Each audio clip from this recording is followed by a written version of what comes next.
बिस्मिल्लाहिर्रहमानिर्रहीम। तमाम तारीफ़ें अल्लाह के लिए, दरूद व सलाम मोहम्मद व आले मोहम्मद के लिए। अज़ीज़ान मोहतरम, अक्सर औक़ात हमारे साथ इस अंदाज़ से ये वाक़या पेश आता है कि जब भी हम कुरान पाक की तिलावत करते हैं, बिलख़ुसूस ये कि अगर हम उसके तर्जुमे और तफ़सीर पे गौर करें तो हमें ये लगता है कि ये तो वो बात है कि जो मैं सोच रहा था या सोच रही थी। ये तो वो मौज़ू है, ये तो वो मसला है जो मेरी ज़िंदगी में मुझे दरपेश है। इसका ज़िक्र कुरान पाक में मौजूद है। ये तो वो वाक़या है जो आज हमारी ज़िंदगी में रोनुमा हो रहा है या जो आज हमारे ज़माने में हो रहा है और इसका ज़िक्र कुरान पाक में मौजूद है। कुछ ऐसी आयत हैं, कुछ ऐसे मकामात आ जाते हैं हमारी हयात में कि जहाँ पे हम ये सोचने पे मजबूर हो जाते हैं कि ये बात कुरान पाक में तो हमारे दौर के बारे में है।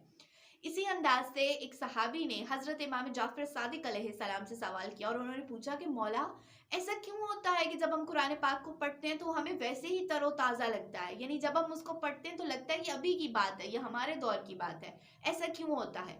हज़रत इमाम जाफ़र सादिक अलैहिस्सलाम ने फरमाया, इसलिए कि अल्लाह ने कुरान पाक को किसी एक ख़ास मौजू के लिए, किसी एक ख़ास ज़माने के लिए, किसी एक ख़ास इंसान के दौर के लिए नहीं नाज़िल किया, बल्कि अल्लाह रब्बुल इज़्ज़त ने उसको तमाम अदवार और तमाम ज़मानों के लिए नाज़िल किया है। यही वजह है कि कुरान पाक की तरोताज़गी हर दौर में, हर ज़माने में बरकरार रहेगी और हर दौर में जो शख्स इसको पढ़ेगा, वो उसके लिए बिल्कुल वैसे ही नया कुरान पाक होगा।